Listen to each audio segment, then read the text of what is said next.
ఇక వ్యాపార పారిశ్రామిక రంగాల్లో చోటు చేసుకుంటున్న పరిణామాలను ఎప్పటికప్పుడు తెలుసుకుని చాకచక్యంగా వ్యవహరించి రాష్ట్రంలోకి పెట్టుబడుల అవకాశాలను అందిపుచ్చుకోవాలని యోచిస్తున్న సీఎం చంద్రబాబు ఆ దిశగా అధికారులకు కీలక ఆదేశాలిచ్చారు.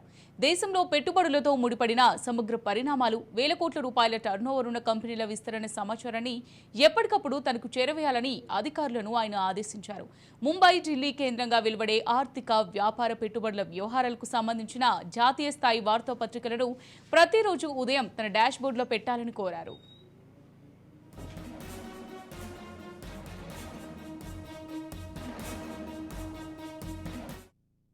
పెద్ద కంపెనీల విస్తరణ ప్రణాళికల గురించి తెలుసుకుని ముందుగానే సంప్రదింపులు జరిపితే రాష్ట్రానికి పెట్టుబడుల అవకాశాలు పెరుగుతాయనేది చంద్రబాబు వ్యూహంగా కనిపిస్తోంది.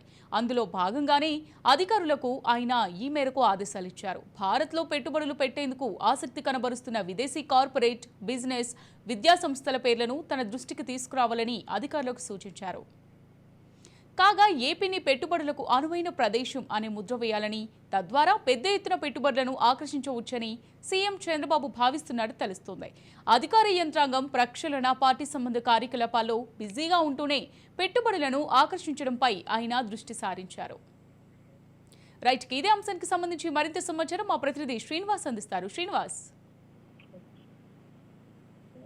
అమూల్య, పెట్టుబడులకు సంబంధించినటువంటి కీలక అంశాలను ముఖ్యమంత్రి చంద్రబాబు నాయుడు మరొకసారి వేగంగా అడుగులేస్తారని చెప్పుకోవచ్చు. అయితే రాష్ట్రానికి రావాల్సినటువంటి పెట్టుబడులు ఏవైతున్నాయి అంటే రాష్ట్రానికి అభివృద్ధిని స్పీడ్ గా ముందుకు తీసుకెళ్లాలంటే పెట్టుబడుల యొక్క ప్రాధాన్యత ముఖ్యమంత్రిగా చంద్రబాబు నాయుడుకి మొదటి నుంచి కూడా అడ్మినిస్ట్రేషన్ ఆయనకి అవగాహన ఎక్కువ ఉందనేది దేశవ్యాప్తంగా ఉన్నటువంటి ఆయనకి పరిచయం అక్కర్లేనటువంటి అంశం అది.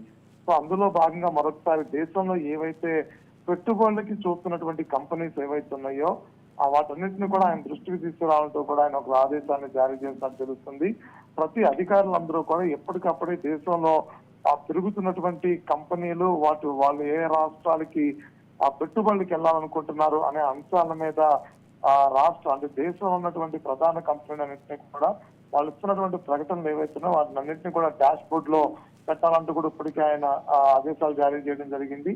అంతేకాకుండా రానున్న రోజుల్లో ప్రతి అంశం కూడా ఆయన దృష్టికి తీసుకురావాలని కూడా చెప్పడం కూడా జరిగింది. అంటే మరొకసారి రాష్ట్రంలో పెట్టుబడులకు సంబంధించిన అంశాలను అంటే ఇప్పటికే ఆయనకు ఉన్నటువంటి పరిచయాలతో దేశవ్యాప్తంగా అన్ని దేశాలతోనూ ఆయనకున్న వ్యాపార దిగ్గజాలతో పరిచయాలని ఆ పరిచయాల్లో భాగంగా ఇప్పటికీ అందరితోనూ రాష్ట్రానికి కావాల్సిన పెట్టుబడుల అంశాన్ని మరొకసారి ముందుకు తీసుకెళ్లాలనుకునే ప్రయత్నం చేయడం. అంతే కాకుండా గతంలో ఆంధ్రప్రదేశ్ కి ఇస్తున్న పెట్టుబడుల కోసం వస్తున్నటువంటి విదేశీ పెట్టుబడిదారులు ఎవరైతే ఉన్నారో వాళ్ళందరూ మరొకసారి అప్రోచ్ అయ్యేందుకు ప్రయత్నం చేస్తున్నారు. అంతేకాకుండా ఇండియా వైజ్ గా కూడా ఆంధ్రప్రదేశ్ కి వచ్చేటువంటి కొత్త కంపెనీలు, నూతన విధానాలకు ఏవైతే ఉన్నాయో వాళ్ళందరికీ సరైనటువంటి భూములు ఇచ్చి ప్రోత్సహించడమే కాకుండా వాళ్ళకి కూడా మౌలిక సదుపాయాలు కల్పించేందుకు కూడా ఇప్పటి నుంచో సిద్ధంగా ఉన్నామని చెప్పని అనేక సార్లు ప్రకటించడం కూడా జరిగింది. మరొకసారి పెట్టుబడులు అంటే ఇతర దేశాల నుంచి వచ్చేటువంటి పెట్టుబడులు కాకుండా ఇండియా వైడ్ గా కూడా పెట్టుబడులు పెట్టేటువంటి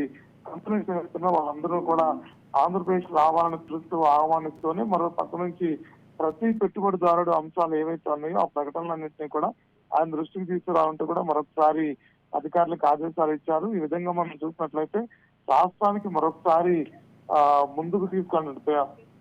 ఆర్థికంగా ముందుకు తీసుకెళ్లే ప్రయత్నాలు చంద్రబాబు ఒకసారి వేగంగా ముందుకు కదులుతున్నారని చెప్పుకోవచ్చు.